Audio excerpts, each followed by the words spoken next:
Learning to Stay Between Worlds, a field report from the edge of lucidity. At the beginning of December, I didn't set out to master lucid dreaming.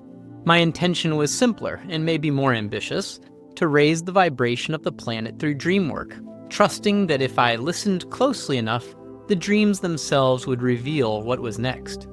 What I didn't expect was that over the course of a single week, and especially across one pivotal night, I would stumble into an entirely new relationship with waking up itself, not as an ending, but as a threshold.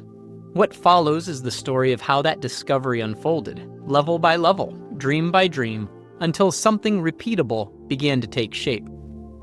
Level 1, Initiation. When the body learns before the mind. This is from the dream, The Tremor That Lifted Me Between Worlds. The first lesson didn't arrive as lucidity or control. It arrived as surrender. The tremor, the fainting without fear, the sensation of energy moving through my body as if my nervous system were being tuned rather than tested. Only afterward came the crystalline clarity, the glyph-covered wall, and the awareness of being between worlds. This wasn't a skill, it was an attunement. I didn't make anything happen. I let something happen to me, and only because my body learned that it was safe to stay present did consciousness expand. Looking back, this was the prerequisite. You don't steer a vehicle until it can handle the speed. Level 2, Epiphany. Discovering how lucidity collapses. This is from the dream that kicked me out. A night or two later, I found myself lucid in a very different way. I was walking through a dark hallway, calm and oriented, aware enough to say aloud, "We're in a lucid dream." And the dream politely dissolved, not because awareness appeared, but because awareness announced itself. I tried to stabilize it. I remembered the phrase, I spoke it. Too late. The dream didn't collapse violently, it simply loosened its grip. And in the lingering in-between space, I understood something essential. Lucidity is not fragile, but it is responsive. And excitement, declaration, or ego can destabilize it as easily as fear. That was the epiphany, and here's the key clarification. Level 3 happened in the very next dream cycle, the same night. This wasn't theory tested days later, it was insight immediately applied. Level 3, First Re-entry. When waking became the door back in. This is from the dream, Relaunching Lucidity. After being kicked out of the lucid dream in Level 2, waking up and staying awake for a while, I went back to bed. Then I started to have a new dream in the next dream cycle. Once that dream came to an end, instead of moving, recording, or snapping into thinking mode, I stayed meditative, hovering in the afterglow. And in that space, a realization took form. What if waking up doesn't mean leaving the dream? What if I let imagination continue instead of forcing consciousness to switch modes? And then, without strain, the dream came back online. This cycle contained multiple vignettes, each teaching a distinct mechanical lesson. Vignette 1, the Lego door. A small door framed with giant red Legos appeared. This was the first confirmation that imagination could function as a stabilizing bridge, not a fantasy overlay. I wasn't fabricating imagery, I was meeting it. The lesson? Gentle imagination invites lucidity back. Force repels it. Vignette 2, the lighthouse staircase. Inside the door was a towering spiral staircase. I made a decision inside the dream. When I reach the top, something awesome will happen. This was new. Intention wasn't preloaded from waking life. It was born within the lucid field itself. Lesson? Intention can be generated inside the dream, not just before sleep.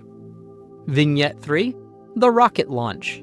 What began as flight turned into propulsion. Force, speed, acceleration. This taught me something subtle but important. Momentum amplifies lucidity, but too much momentum can destabilize it.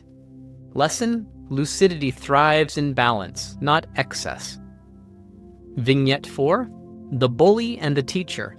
Faced with an old antagonist, I first chose force, and it failed. Then I allowed a higher order presence to intervene, and the scene resolved itself. Lesson: alignment reshapes dreams more effectively than effort. Vignette 5.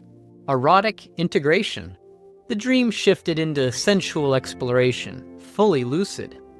Rather than destabilizing the dream, this deepened it. Lesson: integration raises coherence. Repression fractures it. Most importantly, throughout all of this, I noticed something unprecedented. I could feel waking consciousness nearby, and I wasn't afraid of it. I knew I could leave, and that knowledge made staying easier. Level 4. Repeatability. Choice replaces chance. This is from the dream 4 Doors in 40 Minutes. About a week later, the practice matured. After already completing several dream cycles, I returned to sleep for a short window, about 40 minutes. Within that time, I entered 4 distinct dreams, each separated by the same in-between threshold. And this time, I recognized the pattern immediately. Each dream became a vignette of embodiment and choice. Dream 1. Sensual engagement. A relational, erotic scenario, anchoring awareness in presence and boundary. Lesson: lucidity can coexist with responsibility. Dream 2. The dirt path and liftoff. Running barefoot, feeling texture, then acceleration into flight. Lesson: sensation stabilizes, speed destabilizes if unchecked. Dream 3. The bay and the water. Color, texture, weight, underwater breathing. Lesson: touch and immersion anchor lucidity more reliably than thought. Dream 4. The rope. Climbing, strain, patience, restraint. Lesson: mastery includes knowing when not to push. After the 4th dream, I felt it clearly. I was complete. And when I chose to wake fully, there was no loss, only closure. That's when I knew this had crossed a line. Lucidity was no longer accidental. It was repeatable, and more importantly, it was exitable. Level 5. Intentional summoning. Frontier. Lucidity on demand, not on accident. This is where I am not yet, but where curiosity now points. The question forming is no longer, can I return to lucidity? It is, can I place a lucid dream sequence on demand? Not for entertainment, not for indulgence, but in a high-stakes context where a problem must be addressed within a day, not passively waited on. This begins to resemble the role of a shaman, the dream walker asked by a community to enter the unseen and return with guidance. Whether this level should be pursued is an open question. Control in the dream world carries responsibility, and not all problems want to be solved through force or immediacy. For now, this remains a horizon, not a claim. Level 6. Transferability. Frontier. Teaching without distortion. Beyond even that lies the question of sharing the practice. Not replicating experiences, but helping others approach the threshold safely, gently, and without ego. This too remains ahead. Where I am now, and an invitation. I don't share this as an endpoint.